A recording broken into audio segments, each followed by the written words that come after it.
PM Harshu ഇതിപ്പോ തെരഞ്ഞെടുപ്പിന്റെ തൊട്ട് തലേ ദിവസം CPM-ന്റെ വക ഒരു പൂഴിക്കടകൻ എന്നൊക്കെയാണ് പലരും വിശദീകരിച്ചു കണ്ടത് ഈ പി സരിന് വേണ്ടിയുള്ള നിങ്ങളുടെ പരസ്യത്തെക്കുറിച്ച്. പക്ഷേ ആ മണ്ണ് വന്ന് വീണതിൽ ഏറിയ കൂറും CPM-ന്റെ കണ്ണിൽ തന്നെയാണോ? നിങ്ങൾക്കിതൊരു ബൂമറാങ് ആയിട്ടുണ്ടോ? അങ്ങനെയൊക്കെയാണ് കോൺഗ്രസ്സുകാർ പറയുന്നത്.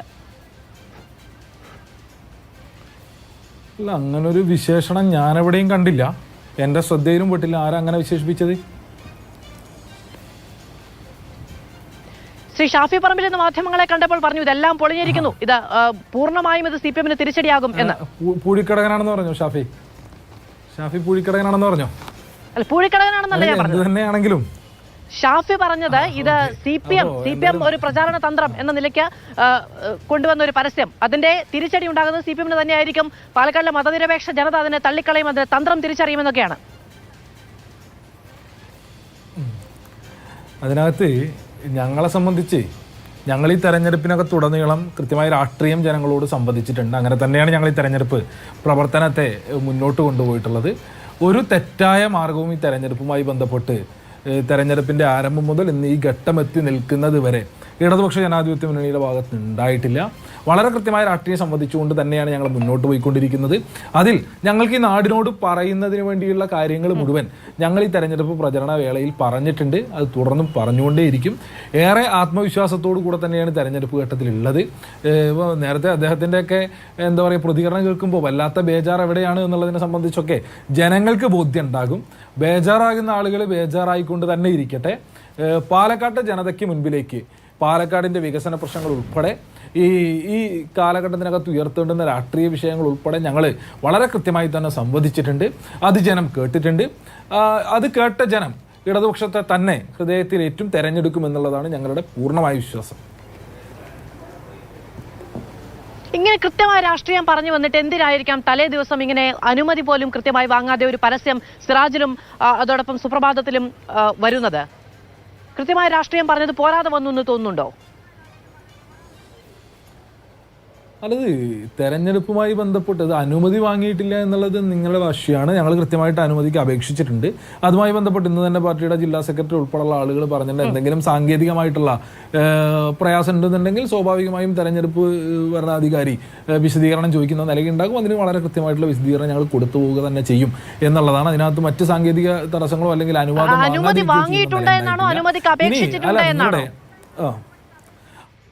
കൃത്യമായ അനുമതിക്ക് അപേക്ഷിച്ചിട്ടുണ്ട് എന്നുള്ളത് തന്നെയാണ്. ഇന്ന് നിങ്ങളുടെ മാതൃഭൂമിയുടെ ഉൾപ്പെടെ പ്രതിനിധി പത്രസമ്മേളനം കേട്ടിട്ടുണ്ട് എന്നുള്ളതാണ് ഞാൻ മനസ്സിലാക്കുന്നത്. അപ്പോൾ സ്വാഭാവികമായിട്ടും അനുമതിക്ക് അപേക്ഷിച്ചിട്ടുണ്ട്. അതുമായി ബന്ധപ്പെട്ട് മറ്റ് സാങ്കേതിക പ്രയാസങ്ങൾ ഇല്ല എന്നുള്ളതാണ് ഞങ്ങൾ മനസ്സിലാക്കുന്നത്. ഇനി അങ്ങനെ എന്തെങ്കിലും സാങ്കേതിക പ്രയാസം ഉണ്ടെങ്കിൽ അത് പരിഹരിക്കാൻ ആവശ്യമായിട്ടുള്ള ഇടപെടലല്ല, അതിനാവശ്യമായിട്ടുള്ള വിശദീകരണം ഞങ്ങൾ നൽകി പോകുന്ന നിലയുണ്ടാകും. പിന്നൊന്ന് ആദ്യമായിട്ടാണ് തെരഞ്ഞെടുപ്പുമായി ബന്ധപ്പെട്ട് പത്രപരസ്യം വരുന്ന, അല്ലെങ്കിൽ തെരഞ്ഞെടുപ്പുമായി ബന്ധപ്പെട്ട് പരസ്യം വരുന്നത് എന്ന് തോന്നും ഇത് കേൾക്കുന്ന ആളുകൾക്ക്. മാധുവിന്റെ ചോദ്യം കേട്ടിട്ടുണ്ടെന്നുണ്ടെങ്കിൽ ആദ്യമായിട്ടല്ല തെരഞ്ഞെടുപ്പുമായി ബന്ധപ്പെട്ട ഒരു സാധാരണ പരസ്യമല്ലല്ലോ ശ്രീ PM Harshu. തെരഞ്ഞെടുപ്പുമായി ബന്ധപ്പെട്ട് അവനവന്റെ സ്ഥാനാർത്ഥിയുടെ മുഖം അത് 8 വലിയ പരസ്യമൊക്കെ നമ്മൾ കാണാറുണ്ട്. ഇതിപ്പോ അസാധാരണത്വമാണ് ഞാൻ പറഞ്ഞു വരുന്നത്. ഇത് കോൺഗ്രസിലേക്ക് BJP-യിൽ നിന്ന് വന്നിരിക്കുന്ന ഒരാളുടെ രാഷ്ട്രീയം, പൂർവ്വകാല രാഷ്ട്രീയം വിശദീകരിക്കാൻ വേണ്ടി, സന്ദീപ് വാര്യരുടെ പൂർവ്വകാല രാഷ്ട്രീയം വിശദീകരിക്കാൻ വേണ്ടിയിട്ടാണല്ലോ അതിലേറിയ കൂറും ചെലവഴിച്ചിരിക്കുന്നത്. അങ്ങനെ ഒരു പരസ്യം, അതൊരു പരസ്യമല്ലല്ലോ സാധാരണഗതിയിൽ. നിങ്ങളുടെ സ്ഥാനാർത്ഥിയുടെ പരസ്യമല്ല അത് കോൺഗ്രസിന്റെ രാഷ്ട്രീയത്തിനെതിരായുള്ള പരസ്യമാണ്. അതായത് ഇപ്പോൾ ആദ്യമായിട്ടല്ല പരസ്യം ഉണ്ടായിട്ടുള്ളത്. ഞാൻ മനസ്സിലാക്കുന്ന കഴിഞ്ഞ പാർലമെൻറ്റ് തെരഞ്ഞെടുപ്പിനകത്ത് ഉൾപ്പെടെ മാതൃഭൂമിയിലടക്കം ഇടതുപക്ഷ ജനാധിപത്യ മുന്നണിയുടെ പരസ്യം ഉണ്ടായിരുന്നു എന്നുള്ളതാണ് ഞാൻ മനസ്സിലാക്കുന്നത്. ഇപ്പോൾ പത്രത്തിൽ തെരഞ്ഞെടുപ്പുമായി ബന്ധപ്പെട്ട് പരസ്യം കൊടുക്കുമ്പോൾ വിവിധങ്ങളായിട്ടുള്ള വിഷയങ്ങൾ, ചിലപ്പോൾ സ്ഥാനാർത്ഥിയുടെ ചിത്രമായിരിക്കും നിങ്ങൾ സൂചിപ്പിച്ചതുപോലെ, ചിലപ്പോൾ പ്രകടന പത്രികയിലെ ഭാഗങ്ങളായിരിക്കും, അല്ലെങ്കിൽ ഈ തെരഞ്ഞെടുപ്പുമായി ബന്ധപ്പെട്ട് ഞങ്ങൾ സംവദിക്കാൻ ആഗ്രഹിക്കുന്ന വിഷയങ്ങളാണ് പരസ്യമായി കൊടുത്തിട്ടുള്ളത്. അങ്ങനെ കൊടുക്കുന്ന ഘട്ടത്തിൽ തെറ്റായത് എന്തെങ്കിലും ഞങ്ങളുടെ ഭാഗത്തുണ്ടായിട്ടുണ്ടോ? തെറ്റായതൊന്നും ഉണ്ടായിട്ടില്ല. ഞങ്ങൾ പറഞ്ഞത് ഇപ്പോൾ അതിനകത്ത് സന്ദീപ് വാര്യരുമായി ബന്ധപ്പെട്ട് മാത്രമല്ലല്ലോ, കമൽനാഥിൻ്റെ സ്റ്റേറ്റ്മെൻ്റ് ഉണ്ടല്ലോ. അപ്പോൾ ഈ നിലയ്ക്ക് ഈ തെരഞ്ഞെടുപ്പിൻ്റെ ആദ്യഘട്ടം മുതലേ ഞങ്ങൾ ഈ നാടിനോട് ആവർത്തിച്ച് പറഞ്ഞുകൊണ്ടിരിക്കുന്ന ചില കാര്യങ്ങളുണ്ട്. ഈ തെരഞ്ഞെടുപ്പിൽ ഉടനീളം കോൺഗ്രസ് പാളയം ഉപേക്ഷിച്ച് പുറത്തേക്ക് വന്ന ആളുകൾ ആവർത്തിച്ച് ഈ നാടിനോട് പറഞ്ഞുകൊണ്ടിരിക്കുന്ന ചില കാര്യങ്ങളുണ്ട്. അത് മറ്റൊന്നുമല്ല, കോൺഗ്രസിനകത്ത് നിലവിൽ പ്രവർത്തിച്ചു കൊണ്ടിരിക്കുന്ന സംഘപരിവാർ അനുകൂല കോക്കസ് കോൺഗ്രസിനെ RSSന്റെ കയ്യിലേക്ക് കൊണ്ടുപോയി കിട്ടുന്നതിന് വേണ്ടിയിട്ടുള്ള വളരെ ആസൂത്രിതമായ നീക്കം നടത്തിക്കൊണ്ടിരിക്കുന്നതിന് നീക്കത്തിന്റെ തുടർച്ചയായാണ് തൃശ്ശൂർ ഉൾപ്പെടെ BJPയെ ജയിപ്പിക്കുന്ന നിലയിലേക്കുള്ള സമീപനം കോൺഗ്രസിന്റെ ഭാഗത്ത് നിന്നുണ്ടായത്. പാലക്കാടും വൈകുന്നേരം ഷാഫി പറമ്പിൽ മാധ്യമങ്ങളെ കാണുമ്പോൾ അദ്ദേഹം പറഞ്ഞൊരു കാര്യം എന്ന് പറയുന്നത് പാലക്കാടിലെ മതനിരപേക്ഷ സമൂഹത്തെ ആകെ വഞ്ചിച്ചുകൊണ്ട് അവരുടെ ജനാധിപത്യ ബോധത്തെ അണ്ടർ എസ്റ്റിമേറ്റ് ചെയ്തുകൊണ്ട് സുപ്രഭാതത്തിലും സിറാജിലും മാത്രം ഒരു സമൂഹത്തെ മാത്രം അഡ്രസ്സ് ചെയ്തുകൊണ്ട് ഇങ്ങനെ ഒരു പരസ്യം കൊടുക്കുക എന്നതാണ് ചെയ്തിരിക്കുന്നത് എന്നുള്ളതാണ്. എന്തുകൊണ്ടാണ് സിറാജും സുപ്രഭാതവും മാത്രം? അല്ലത് ഷാഫി പറമ്പിലിന് എവിടെ നിന്നുണ്ടായിട്ടുള്ള ബോധ്യമാണ് എന്ന് എനിക്കറിയില്ല.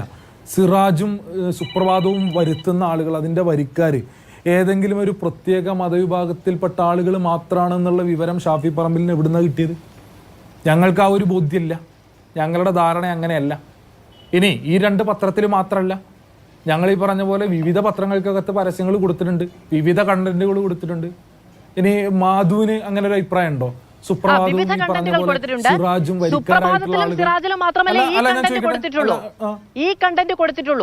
അതിലെന്താണ് വിഷയം? എന്താ അതിലെന്താ പ്രശ്നം? എന്താ സുപ്രഭാതത്തിൽ ഇന്ന കണ്ടന്റ് കൊടുക്കാൻ വേണ്ടി പാടൂ, അതിൽ വിഷയമുണ്ട് എന്ന് ആരോപിക്കുന്നത് കോൺഗ്രസ് ആണ്. വിഷയം എന്താണെന്ന് നമുക്ക് കോൺഗ്രസിനോട് ചോദിക്കാം. അതൊരു സമുദായത്തെ അഡ്രസ് ചെയ്യാനാണ് കോൺഗ്രസ് ഉന്നയിക്കുന്നത്. അല്ല, അതെങ്ങനെ അങ്ങനെ? അതെവിടെ നിന്നുള്ള വിവരം അവർക്ക്? സിറാജും സുപ്രഭാതത്തിന്റെയും വരിക്കാരാകെ പ്രത്യേക സമുദായത്തിൽ നിന്നുള്ള ആളുകളാണ്. അതല്ലാത്ത മറ്റാരും സിറാജ് വായിക്കുന്നില്ല, സുപ്രഭാതം വായിക്കുന്നില്ല എന്ന ബോധ്യം കോൺഗ്രസിന്റെ MP ഉൾപ്പെടെ മുൻ MLA ഉൾപ്പെടെയുള്ള ആളുകൾക്ക് എവിടെ നിന്ന് ലഭിച്ചതാണ് എന്ന് എനിക്കറിയില്ല. അങ്ങനെ ഒരു വിവരമല്ല, അങ്ങനെ എന്തെങ്കിലും സ്റ്റാറ്റിക്കൽ ഡാറ്റ നമ്മുടെ മുൻപിലുണ്ടോ? അങ്ങനെ ഒരു ഡാറ്റയും ഇല്ല.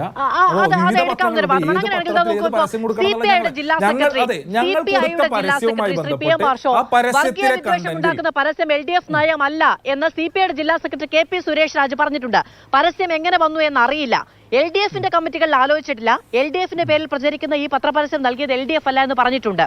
ഇപ്പൊ ഷാഫി പറമ്പിൽ മാത്രം കിട്ടുന്ന ഒരു വിവരമല്ല അപ്പോഴത്, അത് LDFന് കൂടി കിട്ടുന്നതാണ്. CPMന് കിട്ടുന്നില്ല എന്നേ ഉള്ളൂ. അതായത് വർഗീയ ധ്രുവീകരണം ഉണ്ടാക്കുന്ന ഒരു പരസ്യം കൊടുക്കുക എന്നുള്ളത് LDFന്റെ നയമല്ല. അദ്ദേഹം പറഞ്ഞതിലൊരു തെറ്റില്ല. നിലവിൽ LDFന്റേതായി നൽകിയിട്ടുള്ള ഏത് പരസ്യ വർഗീയ ധ്രുവീകരണം ഉണ്ടാക്കുന്ന പരസ്യം? വർഗീയ ധ്രുവീകരണം ഉണ്ടാക്കുന്ന ഒരു പരസ്യം LDF നൽകിയിട്ടില്ല. ഈ പത്രപരസ്യം നൽകിയിരിക്കുന്നത് LDF അല്ല എന്ന് അദ്ദേഹം പറയുന്നു. LDFന്റെ കമ്മിറ്റികൾ ആലോചിച്ചിട്ടല്ല ഈ പരസ്യം നൽകിയിരിക്കുന്നത് എന്ന് പറയുന്നു. ഈ പരസ്യം എങ്ങനെ വന്നു എന്ന് CPIക്ക് അറിയില്ല എന്നുകൂടി പറയുന്നു. വളരെ അല്ല, അദ്ദേഹത്തിന്റെ ബൈറ്റ് ഇപ്പൊ നേരത്തെ ഞാൻ ഓഡിയോ കുറച്ച് കേട്ടു. അതിന്റെ അപ്പുറത്തേക്ക് അദ്ദേഹത്തിന്റെ ബൈറ്റിന്റെ ഒന്നും പൂർണ്ണരൂപമൊന്നും അദ്ദേഹത്തോട് നിങ്ങൾ ചോദിച്ച ചോദ്യം എന്താണെന്നുള്ളതിനെ സംബന്ധിച്ചൊന്നും എനിക്ക് വ്യക്തതയില്ല. ഇടതുപക്ഷ ജനാധിപത്യ മുന്നണിയുടെ പരസ്യമാണ് പോയിട്ടുള്ളത്. ഇടതുപക്ഷ ജനാധിപത്യ മുന്നണിയാണ് പരസ്യം നൽകിയിട്ടുള്ളത്. അതിനകത്തൊരു തർക്കവും വേണ്ട. ഇനി ഇതിൽ ഒരു നിലയ്ക്കും അദ്ദേഹം പറഞ്ഞതുപോലെ തന്നെ ഇടതുപക്ഷ ജനാധിപത്യയുടെ മുന്നണിയുടെ പരസ്യമാണോ അതിന്റെ കണ്ടന്റുമായി ബന്ധപ്പെട്ട് അഭിപ്രായം ചോദിച്ചപ്പോഴാണ് അദ്ദേഹം അത് പറഞ്ഞത്. അതിൽ ആയിക്കോട്ടെ, എനിക്ക് അറിയാത്തൊരു കാര്യത്തിന്റെ മുകളിൽ ഞാൻ പ്രതികരിക്കേണ്ടതില്ലല്ലോ, ഞാൻ കേട്ടിട്ടില്ലല്ലോ. അപ്പോ ഇതിനകത്ത് വർഗീയ ധ്രുവീകരണം ഉണ്ടാക്കുന്ന ഒരു കണ്ടന്റും പരസ്യവും ഇടതുപക്ഷ ജനാധിപത്യത്തിന് വേണ്ടി നൽകിയിട്ടില്ല. ഇനി അതിനകത്ത് ആ പരസ്യത്തിലെ ചില ശരികേടുകളുണ്ട്. ആ പരസ്യത്തിനകത്തുള്ള ചില വാചകങ്ങൾക്കകത്ത് സമൂഹത്തിന് അംഗീകരിക്കാൻ പറ്റാത്ത, മനുഷ്യനെ വിഭജിക്കാൻ വേണ്ടി ശ്രമിക്കുന്ന ചില വാക്കുകൾ അതിനകത്തുണ്ട്. ആ വാക്കുകൾ ഞങ്ങൾ കൊടുത്ത വാക്കല്ല. അത് ഇന്ന് കോൺഗ്രസ് ഇങ്ങനെ പൂമാലയിട്ട് എന്താ പറയാ ഗോൾവാൾക്കറെ തൊഴുതുന്ന ആളുടെയും ഈ പറഞ്ഞ പോലെ RS ചായക്ക് കാവല് നിൽക്കുന്ന മനുഷ്യന്റെയും നടുക്ക് കൊണ്ടിരുത്തിയിട്ടുള്ള ആളുകളുടെ വാക്കുകളാണ്, വാചകങ്ങളാണ്. അത് സമൂഹത്തെ ഭിന്നിപ്പിക്കുന്നതാണ്. അവ തിരുത്താൻ അദ്ദേഹം തയ്യാറായിട്ടില്ല ഇതുവരെ എന്നുള്ളത്. ആ RSSന്റെ രാഷ്ട്രീയത്തെ തിരുത്താൻ തയ്യാറായിട്ടില്ല എന്നുള്ളത് ഞങ്ങൾ ഗൗരവപരമായി തന്നെ സമ്മതിക്കും.